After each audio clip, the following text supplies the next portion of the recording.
Good evening, team.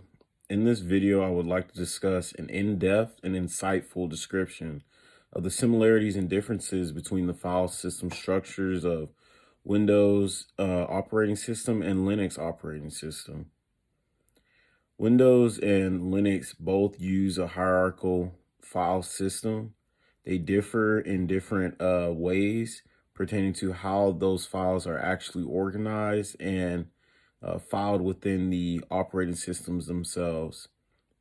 Windows uses a letter system while Linux uses a root directory, which we'll get into more as we go along in this presentation. Similarities include the fact that both systems use directories, or what we call folders.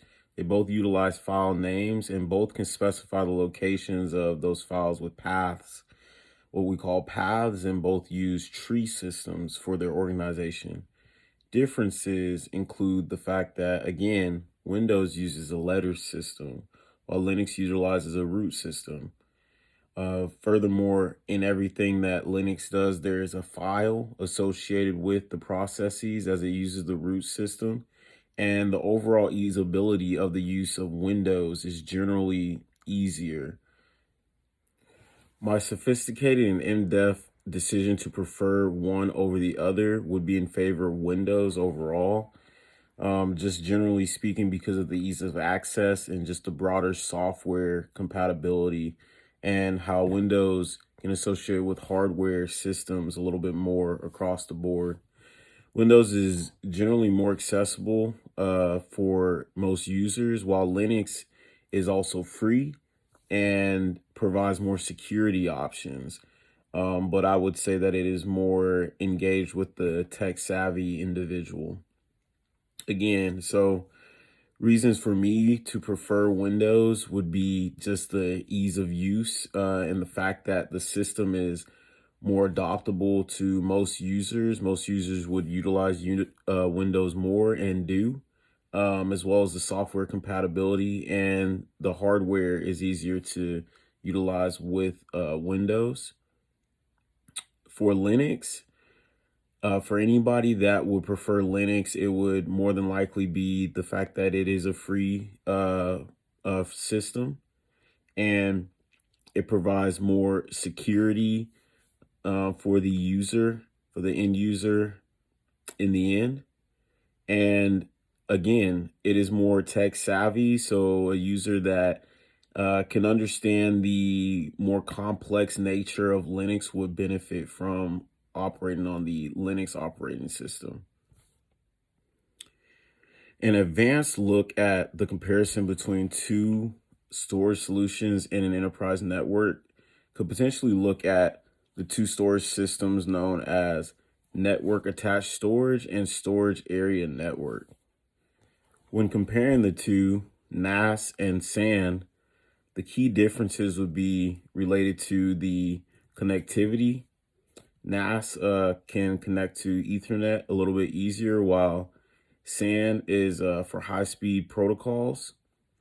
The performance of NAS is generally more moderate and limited, while the performance of SAN is more high performance.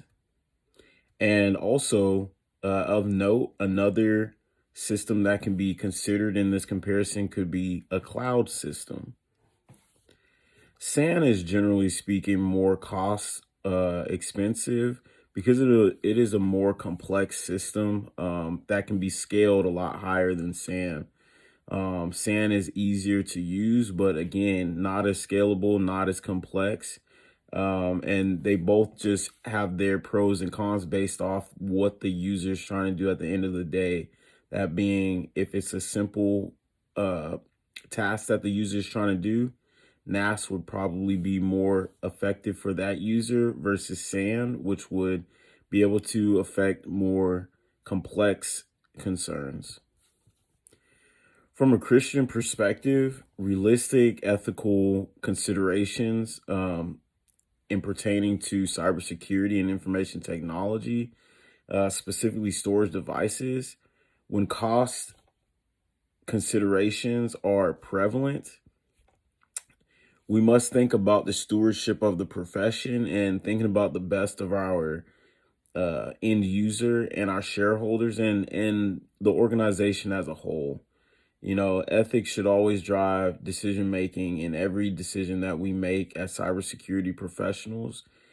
And one Bible verse that relates this to me the best would be Philippians 2:4. Let each of you look not only to his own interest, but also to the interest of others.